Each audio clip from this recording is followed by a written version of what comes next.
Good morning and welcome, Patriot Radio News Hour. I'm Joe Jaquin, CEO of the Patriot Trading Group, and welcome to Hump Day. Yes, that's what day it is. It's Wednesday. It's Fed Day. Jay Powell going to try to soothe the markets, and well, it's just sad. This is where we've become, where we are, right? The markets are so manipulated. They're so overvalued. They're literally no sense of actual reality. They don't trade on reality. What they trade on is how much is the central bank going to allow the markets to continue to be manipulated. We're going to find out later this afternoon. I'm sure we'll talk about it tomorrow as well. But our toll-free number, 800-951-0592. The website at allamericangold.com. And gold, gold's been, pretty much recovering from the sell-off from last week. Of course, that sell-off is, Jay Powell. Right now, gold's pretty flat right now, 1776. Silver also recovering here, approaching $23 right now. Silver's up about 33 cents this morning. The Dow, which has had, some tough times as the earnings, the transitory inflation, all these things not holding up. It's up 400 points. And you can just feel the manipulation. Yes. Okay, our savior, Jay Powell. Now remember, he's not here to save you. He's not here to save me. Because if he really was about us, there'd be no taper. Interest rates would already be rising. And my guess is the Dow would be feeling a lot of pain right now because that's the bubble they built. But that's not what's happening. Of course, we've covered it for so long about the box that they're in. And it's going to be interesting. It's going to be an interesting dance. I don't know if Jay Powell's got the chops. Alan Greenspan, he was so great because no one knew what he said. Same thing with Bernanke and Yellen. Jay Powell doesn't quite have the same chops, so it's going to be interesting as the Fed gets boxed in here. But I've got my partner, my Colorado partner, Jason Walker. Jason, good morning. Welcome to the program. What's cooking up there in Colorado? It's just working on this radio station. It's a full-time job. So Jason runs 1360 for us, and we got Ramon, which I always forget. It's always great. You're doing a great job when I don't mention your name. Ramon, our long time producer here in Phoenix, runs the boards for us and makes sure everything comes out wonderful here in Phoenix on KXXT. So to give him a shout out.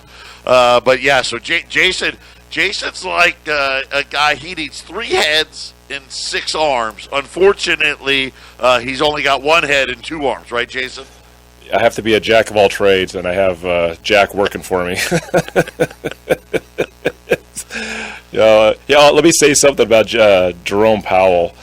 I'll say this. I think that he's not going to talk about taper. In fact, I think he's going to do nothing. And if he mentions Evergrande in China, Joe, this whole, I'm telling you right now, I wonder if the whole Evergrande thing is just being presented for us to digest as a people, to say, oh, well, we got to do what the Fed says because, look, China's going to have a big economic mess, and we don't want to mess with what's going on. Let's just keep on printing, keep it going. Inflation. Well, look at Evergrande. Yeah. Look at China. It's going to be really, really interesting. Why do I get the feeling he's going to mention China? He's going to mention China. And you think so? I think he might. Will? I think he might, man. I think that's. If you look at just how the market's been last week and this week, and how I'm not the smartest guy, just like you say yourself, Joe. I have to go off what's offered. I go to my sources, look for information, but it's so controlled. All the information we get so controlled. Why do we get the feeling that this Evergrande stuff was just placed out there for us to grab it, and then people start talking amongst each other, and they're on YouTube, and they're on the news, and now everybody's talking about Evergrande right up to the moment of the big announcement today. So, well, it is interesting today. China, Evergrande missed their debt payment the other day, but they have, like a lot of companies. They got all kinds of debt. Well, they have what I'll call global debt.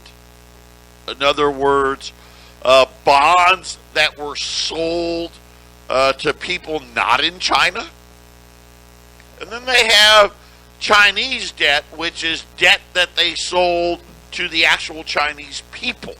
Right. So the debt payment they missed earlier this week, that was on the global side. Today, they have a debt payment that's just for China. In other words, hey, we sold this debt only in mainland China. They're actually going to make that payment today, Jason. At least that's what they say they're doing. Yeah, I heard they had a payment tomorrow too. And I don't know if we're talking the same payment. Yeah, or not. so we'll see. We'll keep our eyes on it. I've got to spin as well. I'm not going to tip my hand when we get back. Something that, everyone, I think the top right, taper, right? What's he going to say about taper? Is he going to say something about taper? I'll make my prediction. Evergrande, China, is he going to say something about that?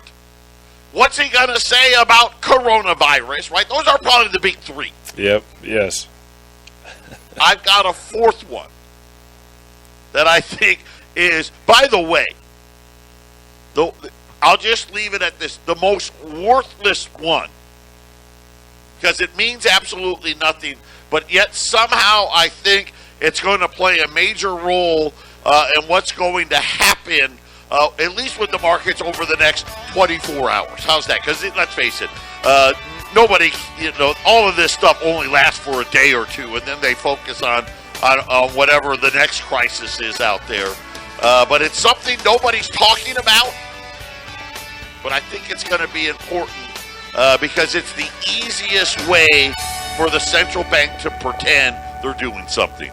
800-951-0592, Patriot Radio News Hour, Joe Jaquin, Jason Walker, and of course it's Fed Day, and like everybody else, we got to pretend that we care about what they're saying. I will tell you this, don't believe anything.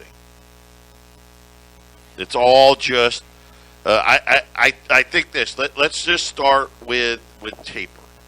If they mention it at all, which I think they may, that they're going to start, they're going to let it be known that maybe at the next meeting we're going to start it.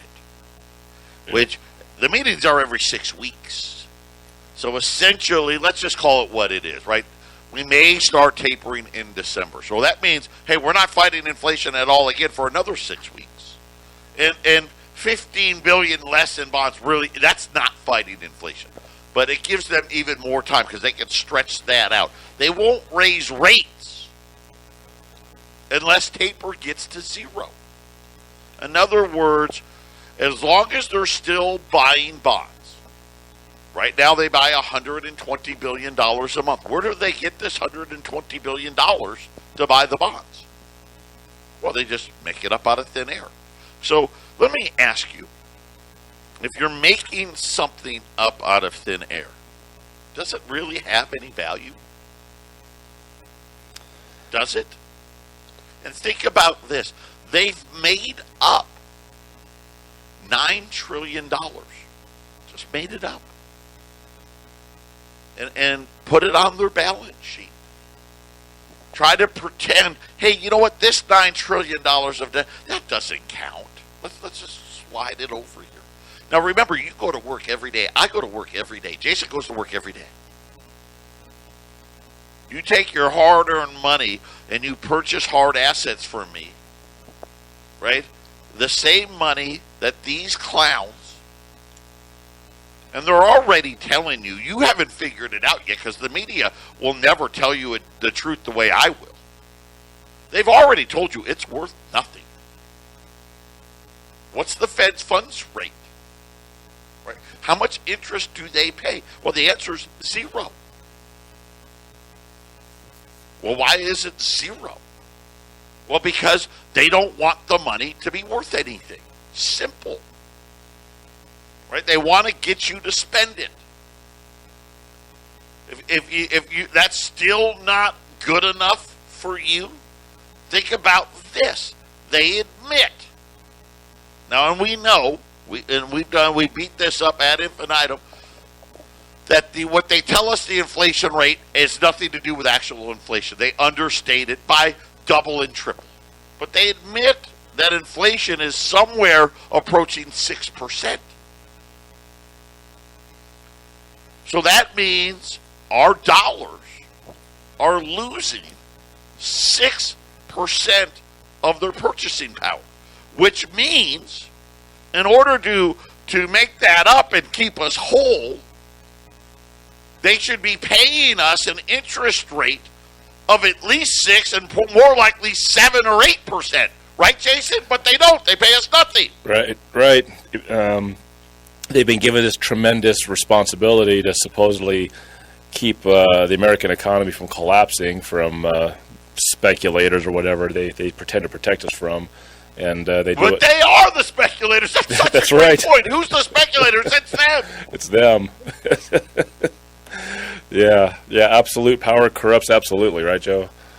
Oh, man. It's so sleazebaggy. So here's the thing that no one's talking about that I think somehow at the end of the day, and I hope I'm wrong, but I think this is what they're going to focus in on. At every meeting, the Fed does this little exercise, which is absolute garbage, by the way. They call it the dot plot. You've heard me talk about it before. And look at it this way. They're just going to put a little dot. Hey, where do you think interest rates are going to be? And they'll have 2022 and 2023 and then 2024 and beyond. And they just put a little dot. Is it 0? 0.5%, 1%, 2%? Dare I say 4, 5, 6%? Now they can put the dot wherever they think. Of course, that's not what they do. I would love it. You know what we should do? They should have to do a lie detector test when they put the dot down. Do you actually believe that you put your dot down at 2%? Do you actually believe that's where the interest rate's going to be? And I guarantee you all of them would fail. Because this is one of the ways that, and somehow, again, we get gaslighted by the markets. They took this chart that means nothing, that has never been accurate. If you went back 3 years ago and pulled up the Fed's dot plot chart, they would most of them would have had a Fed's funds rate, which is 0, at somewhere between 3 and 5% today, 3 years ago. Of course, that's 0. Been at 0. But I think what we're going to see, Jason, is they're going to have a lot of people move up and raise where they think interest rates or Fed funds rates are going to be in the future. And the market goes, oh, no, the Fed's going to start raising rates. And it's a way for them to get us gaslighted. They're going to have all the talking heads on TV talking about, oh, yeah, the Fed, they're going to start raising interest rates in 2022. You watch. You watch. And I'm going to tell you right now, they don't actually believe any of that. I don't think they will, but it makes for a good story, right, Jason? It allows them to see, we're serious about inflation. I mean, look at, we put a bunch of dots out there. I mean, we have no intention of actually doing that, but we put them out there that says that we're going to raise them sometime, in the next year, 2, 3. Right. Of course, they've been putting the dots out there for the last 15 years and have never, not one time in the last 15 years, Jason, have the dots actually equaled what they've done in 12 months, 24 months, or beyond. It's just talk, Joe. It's talk is cheap, and so are Federal Reserve notes.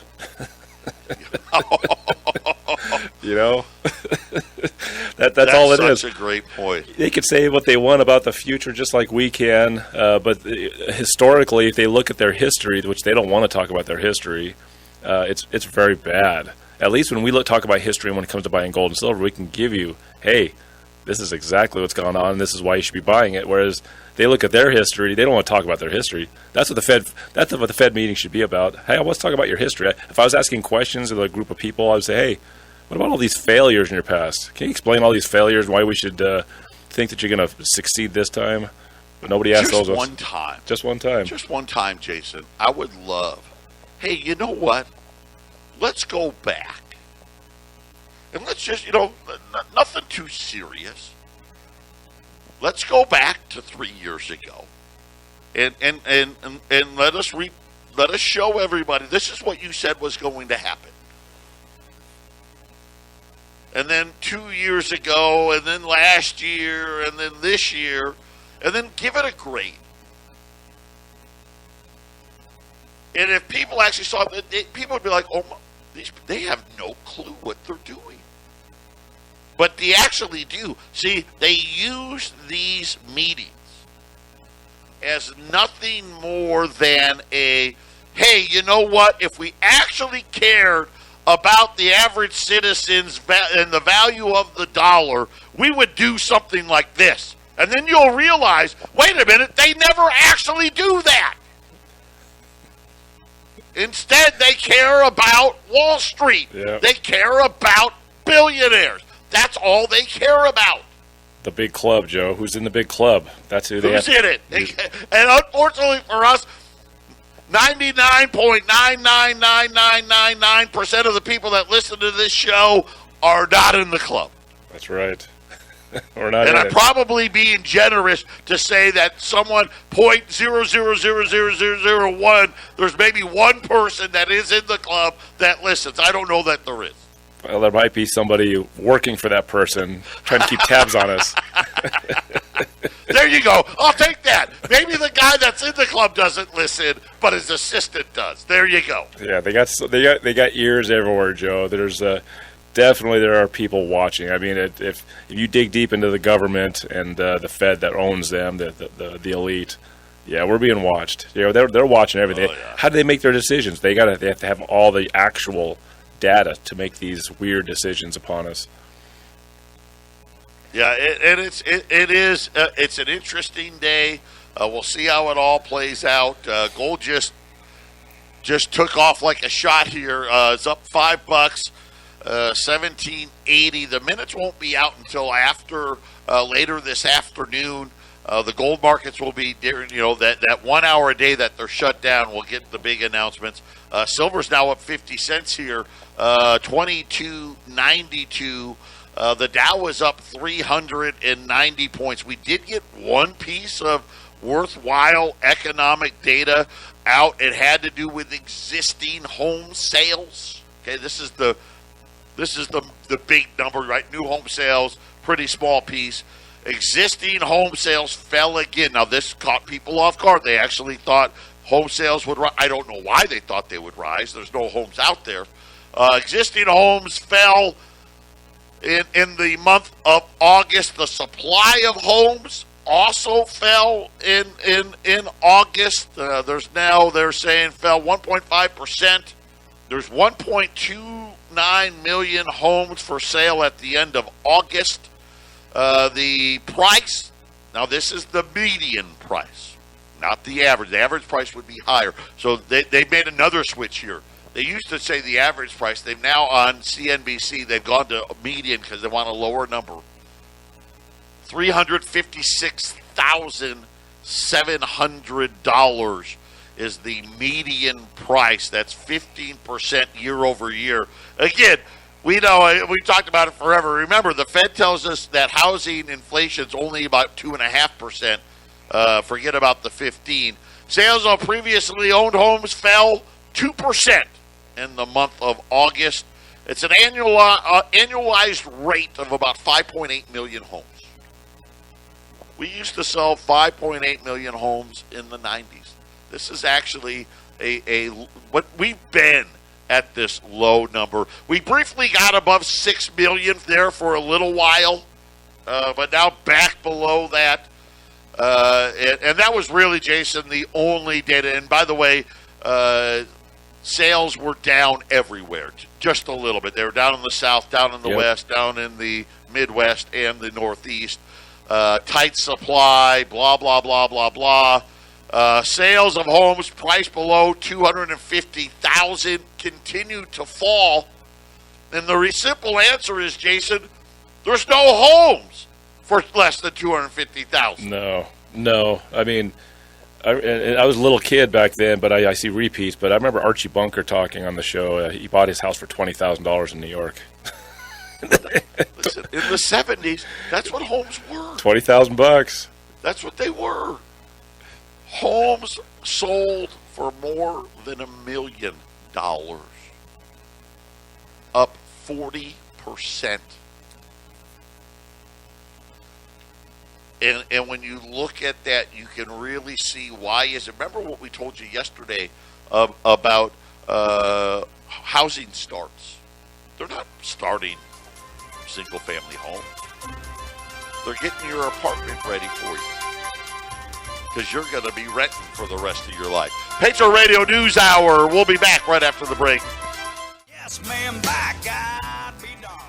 800-951-0592. Patriot Radio News Hour just keeps getting worse. A new problem for all of us wannabe homeowners out there. The cost of another key building material used in everything from vinyl sliding to gutters to windows, doors, flooring, plumbing.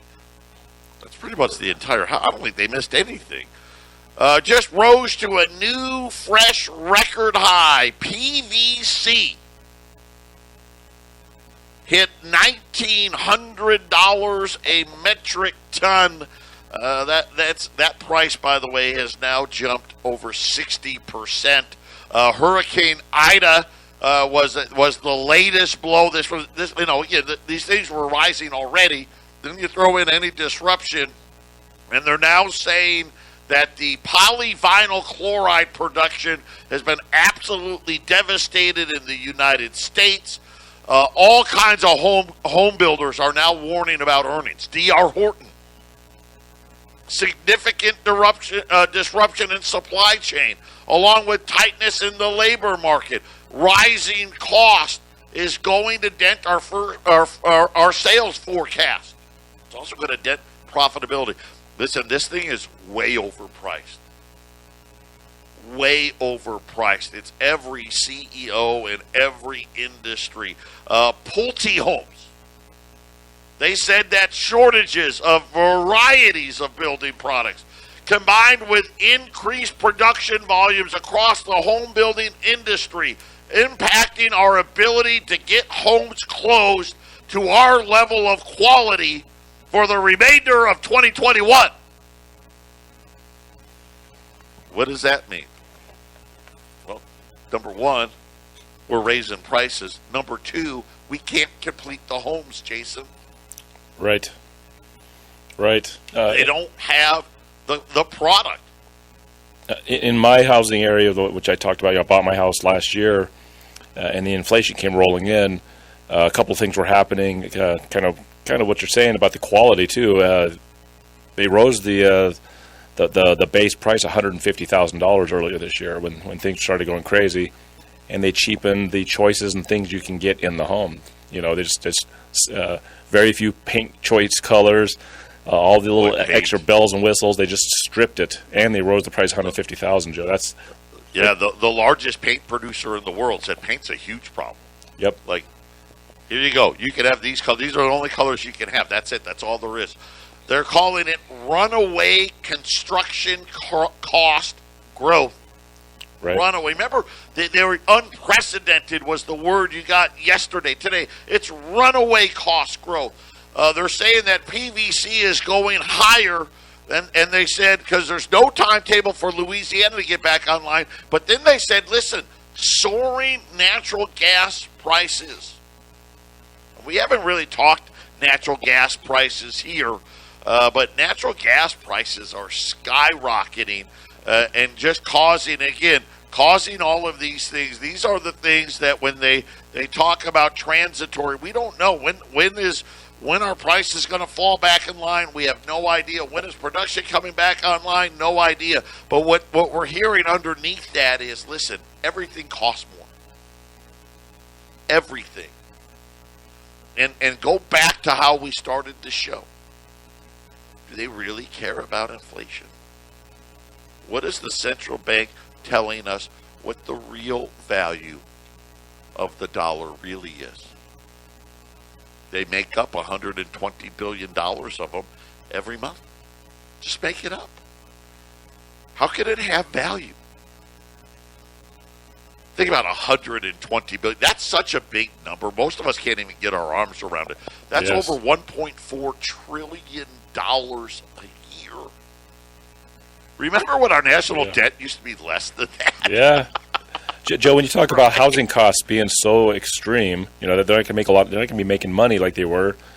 And then I see pictures in China. Now, this is a different market, but I see them blowing up 15 buildings. You know, they've put those pictures everywhere of these 15 buildings that they didn't even quite finish them, and nobody even lived in them, and they just obliterating these buildings.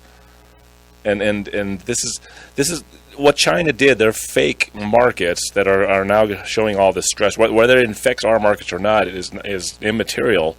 It's a foreboding future because all these fake buildings of fake cities and the way they do property in China to prop up their markets, they do that here on a smaller level. Joe, I don't know if you knew this fact, but concrete usage, the amount of concrete the Chinese use in the last 10 years is more concrete than America's used in the last 100 years.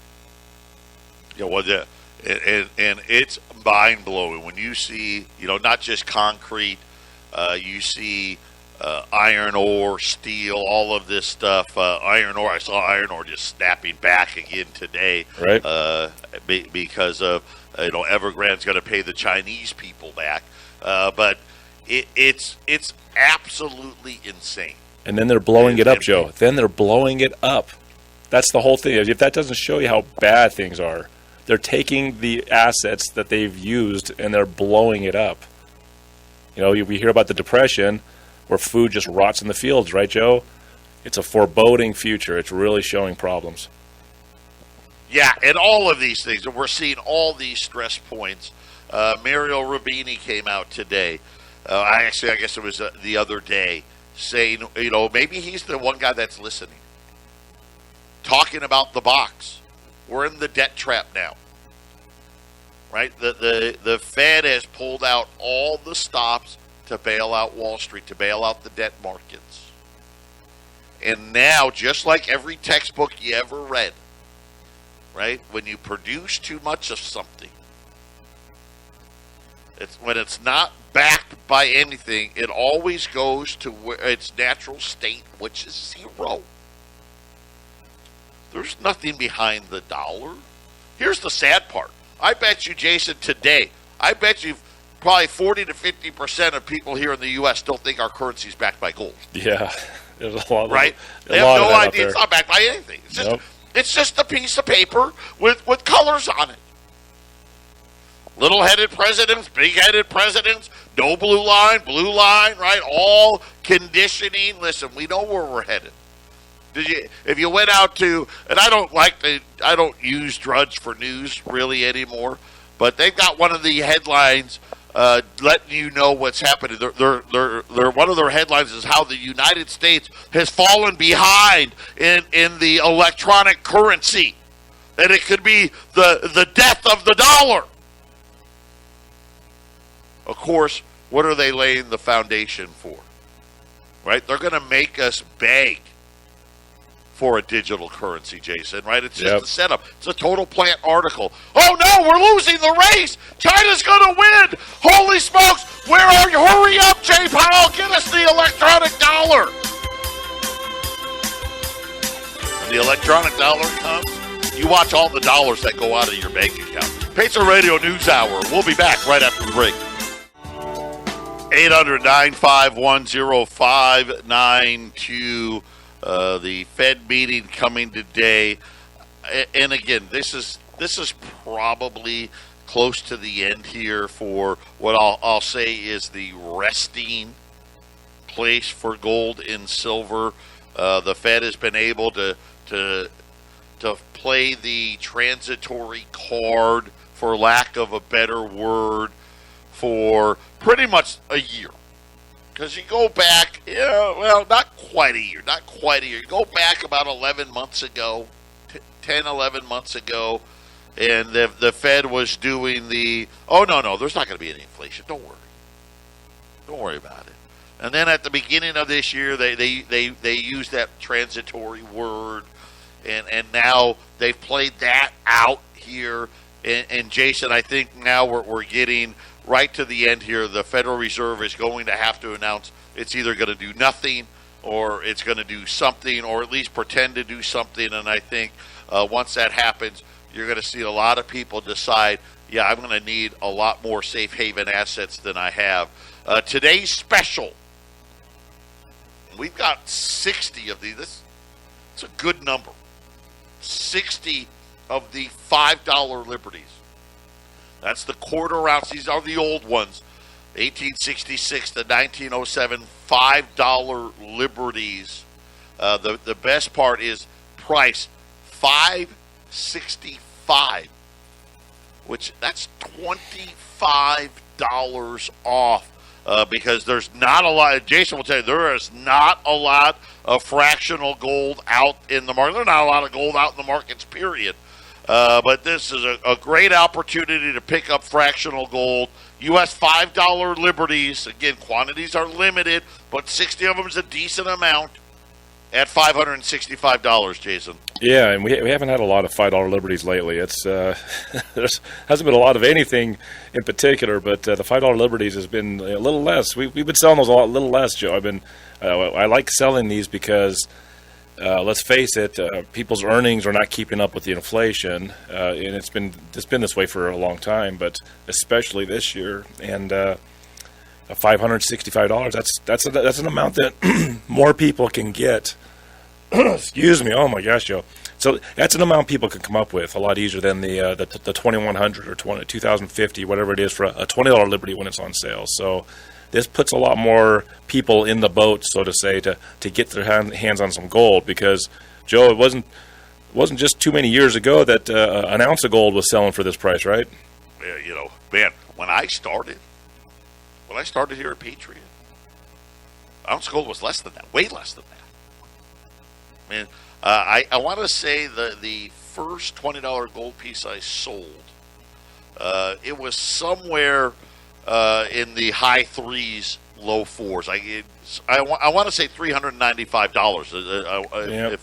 If my memory serves me right. I know the first roll of Silver Eagles I sold was like $125. Right.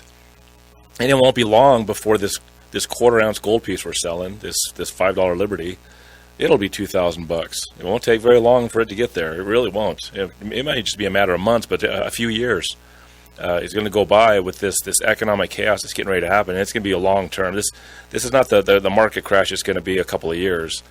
I think this next one, Joe, is stagflation, or who knows what other repercussions come on the back end of this. And you'll see gold running.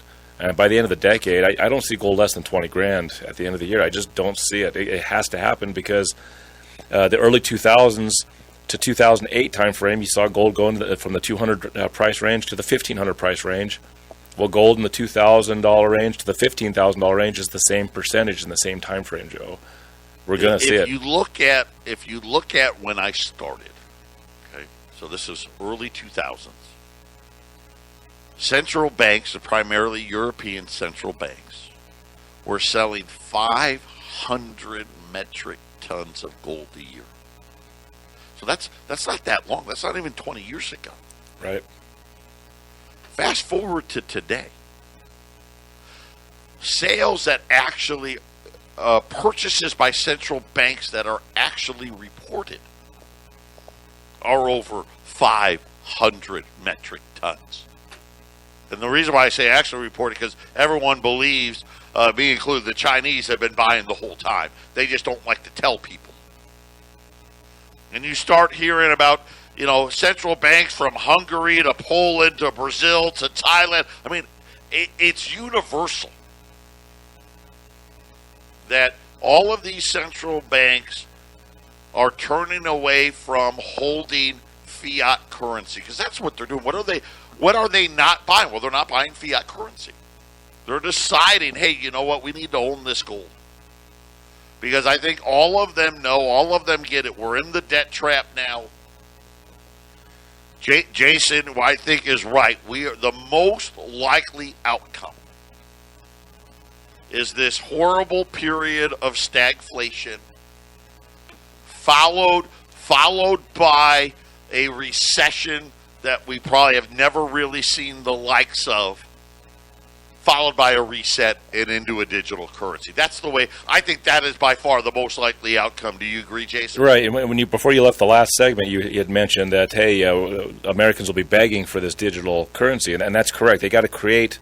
The situation is already getting bad, but then they're going to create a situation that's far worse, because all of these economic indicators, like we talked about yesterday, are all going to fall into place all at the same time, and it's going to be such a mess that it's going to be orchestrated and timed out perfectly, that when they need to reset the plate, everyone's going to be, help us out. Oh, Fed, help us, please help us. Government. Oh yeah, and you're gonna see a lot more of these articles. Oh, we're so far behind, and the dollar's doomed, and we got to catch up. And Joe, Republicans are talking about debt default. Republicans are actually talking about debt default right now. Can you believe it? 800-951-0592. U.S. $5 Liberties, $565. Final segment coming up. 800-951-0592. $5 Liberties at $565 as we await the Fed. It's almost laughable, really. And I just wish, just one time, one of these talking heads would actually be a real journalist. Of course, they're not journalists. They're personalities more than anything. And tell you the truth. I don't know. I don't think the dollar has 5 years. That's just my opinion. I'd bet a mortgage payment that it doesn't make it to 2030. Just not going to happen. Unless it's some sort of change. Unless there's a change, Joe. If there's some sort of a change. Well, a change to a digital currency. That's different. Well, I've even heard, Joe, that possibly you destroy a whole bunch of smaller currencies and you move them into zones. You have just like the Eurozone. There could be a dollar zone. Go back to that the old Amero talk. Yeah, they'll hide it under the dollar, though. Yeah, it'll be like the dollar zone. You have Australia, South America, Central America, and North America. That'd be the dollar zone. Then you have the Eurozone, like we've heard before, the Asia zone. You'd have like 5 or 6 dominant currencies that swallow up all these failing smaller currencies that are going to happen when this crash happens, Joe. There's going to be a lot of small countries that are going to be damaged. Let me tell you right now, I've been warning you about this weak president. China, the Biden administration has tried to have a call with China for months. And President Xi and China, remember when Trump said, hey, let's have a call, they jumped on the phone. They won't even answer. Nah, we don't need to talk to you. We don't need to talk to you. And it's an example. And you think, well, what does that have to do with economic policy? What does that have to do with the dollar? What does that have to do with the Federal Reserve? I'm going to tell you right now, everything. Because remember, it's only about faith and credit, full faith and credit in the United States. And when you have the world's other economic powerhouse saying, we don't even want to talk to you, that doesn't give the rest of the world full faith and credit, does it, Jason? No. It's a little bit of a power play going on, and but they all. And again, I liken Evergrande. Yep. That's a Chinese power play. That's exactly China's right. Making a power play, and people don't even realize that that's what's happening. But they all work together at the very top of things. They all work together. It's 800-951-0592. Gold at $17.79 right now. Silver $22.94. The Dow, it's up 4 more. They must expect something really rosy out of Jay Powell. Up 440 points Hurry up and wait, Joe. Because- That's what they're going to hear. And I think that's the next few Fed meetings. Hurry up and wait. Hurry up makes it sound like Hurry they're up doing and something. wait. Hurry up and wait. Wait means push it I down agree. the road. Yeah, they're going to try to deliver the least amount of truth possible. And that's going to be a really interesting tight walk. We'll see if Jay Powell's up to the task. He's due for one of these epic blow-ups, though, Jason. We'll see. You know, he has one really about every third or fourth meeting where he just steps all over himself. We'll see how this one plays out. I'll say this, Jason. I think we'll have a lot to talk about tomorrow. Patriot Radio News Hour. God bless everybody. We'll be back tomorrow.